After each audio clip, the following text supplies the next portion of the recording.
Today we're going to show you everything you need to know to lift your Polaris Pro R with the AGM Manual Jack Sport. I'm Bryan with AGM, and this is how you lift, where we test real vehicles and real situations to show you the best way to get the job done. Because how you lift it matters. Trust me, we have been there more times than I want to admit. Nothing kills the fun faster than a simple trail fix turning into a whole new list of headaches. But it doesn't have to be that way. We build jacks that can actually help you with real trail problems.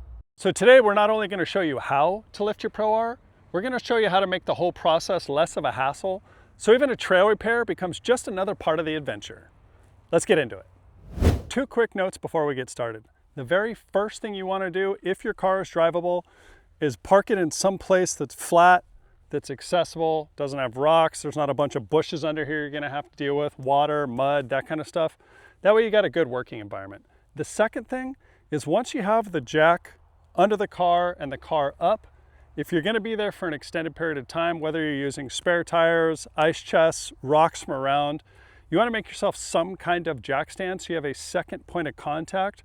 That way if you're in rummaging around in the car or you're doing some kind of repair, the jack isn't the only thing holding the ar up, because what we don't want is for the car to fall over when it's kind of in a taken apart position. So with that, we're going to start with the front lift. With the Manual Jack Sport, that is going to be here on the lower control arm.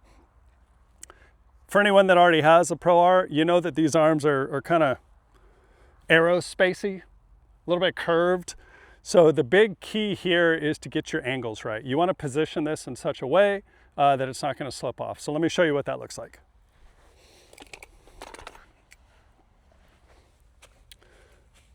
So with this car, because it's stock, the arm's down a bit lower or closer to parallel. So what we're going to do is try to get in this area here. We want to be outside of the line of the shock. And then we want the jack to be kind of in the same plane as the front of this arm. That way you're using the arm as support. You're picking up off of here, and you kind of have the most stable lift possible. We got to get this back down to where it should be.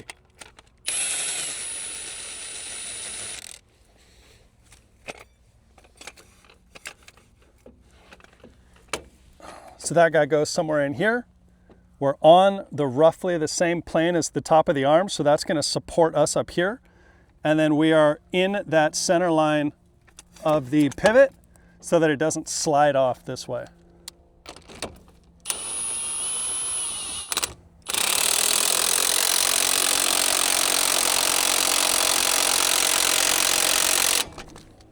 There you go.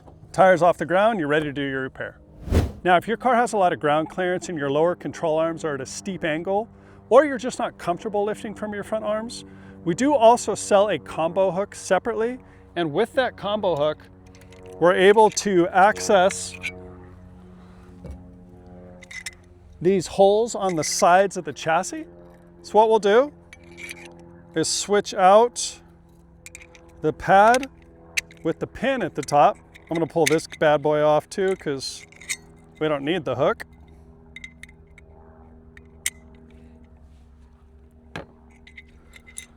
And then this, in this configuration, we can register into the jack.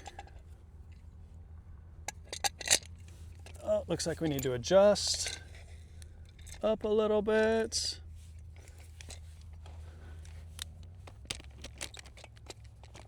Put that guy in the hole, and again we're trying to kick the bottom of the jack in as far as we can just to create that more stable lift. Okay, that looks good.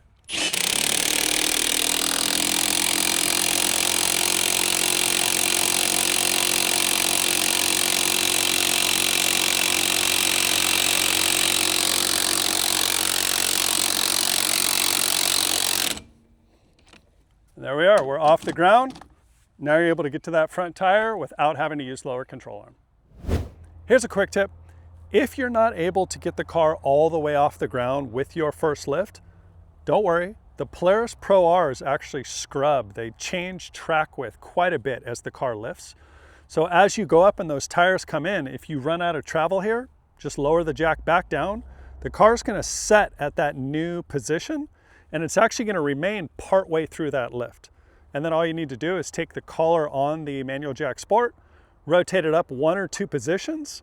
You're gonna be able to then re-index into the car, and you can start that lift over again. So to say that one more time, you go part way up, car doesn't lift all the way off the ground, lower the jack, adjust the collar up 1 or 2 positions with the jack completely retracted. Now you've gone up with the collar, you re-index the jack, and now you're able to use all of that travel a second time to then raise the car even higher, getting it off the ground for sure so that you can make your repair. Hope that helps. Now let's move to the back. So in the back of the car, you're gonna have 2 different lifting spots, and these are gonna be based on what it is that you are doing and the terrain you're in. The first of which is the lower control arm, where we're gonna again use the flat pad on the hook. We're gonna register under here, and then we're gonna take the top of the jack and kind of locate it against here. Again, those 2 points of contact so it stabilizes the jack. And then just like we did in the front, when we go in, we're gonna kick the bottom of the jack in a little bit farther than the top of the jack. So if you were to stare straight down on this, made a line right through this, the top of the jack is further or closer towards me than the bottom of the jack. And this is gonna create that stability we talked about up front, where as we lift, the jack's gonna start to stand upright. If we didn't do that, as we lift, the top of the jack is actually gonna lean in more than the bottom, creates a less stable position. So with that in, we'll lift up, gonna get it contacted, there it is.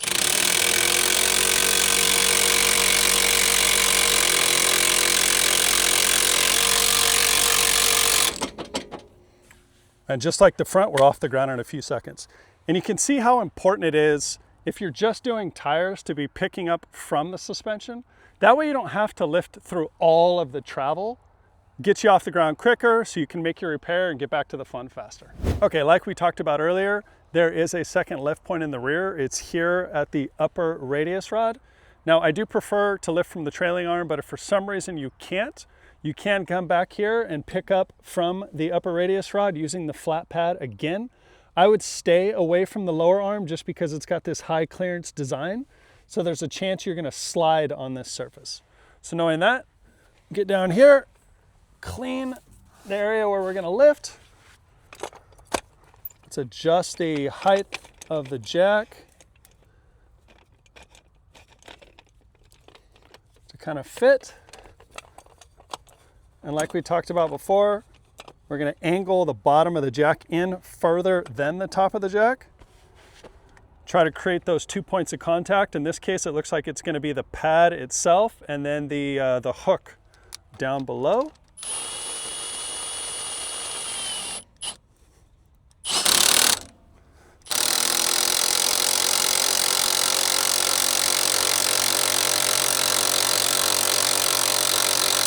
Ooh, that's soft. Yeah, you can see the tire is off the ground. You are able to do your repair. Here's a quick tip. The Sport Jack has a V-groove on the top cap. This can also be used for lifting. So if you have aftermarket bumpers or Nerf bars, this is a great way to pick up from those higher positions. The really cool part about this is if you're stuck and you need to get both tires up, you want to stack rocks, that's a really good way to do it if there's an aftermarket bumper. The other thing that this allows you is if you're lifting up the car from the rear, trying to get the suspension all the way out, maybe you're changing an axle or doing some other kind of work, now you're able to do that with this feature.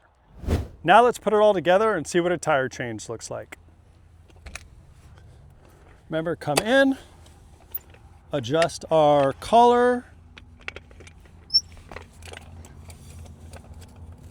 pad in further than the top, 2 points of contact. Looks good.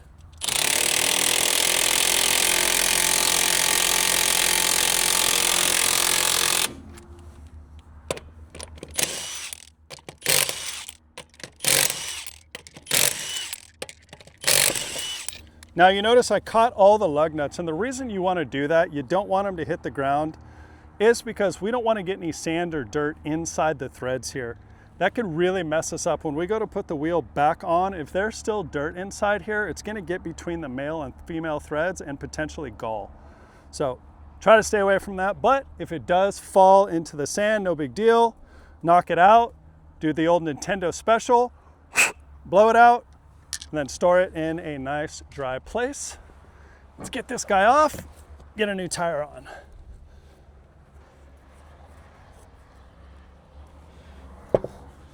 Back in. I'm gonna line those guys up, grab our nice cozy lug nuts out of the back of my pocket. And then what we want to do here is we want to start all these by hand. And the reason we want to do that is if we tried to start these with an impact, there's a high likelihood that we could cross thread one of them. Changing studs takes a long time and it's a pain in the butt. So the few extra seconds it takes here, totally worth it in my opinion. All right. Now as I go on, the other thing you'll notice is I'm gonna go in a star pattern or a cross pattern. The reason I wanna do this, hitting opposite sides of the wheel, is so that I know the flange on the back side of the wheel sits perfectly flat up against the rotor. If I was to do this in a circle, there's a chance that I could load this side first. If something caught on the hub, I could potentially tighten this down crooked. Now, I wouldn't notice it right away, but once you start driving, this thing's gonna square itself up as it rotates. All these lugs are gonna come loose and this will fall off. So do yourself another favor here, tighten it in that star pattern.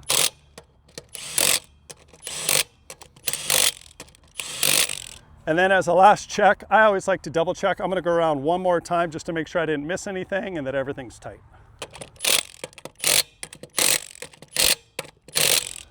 And there it is. Lower the jack down, and let's get back on the trail.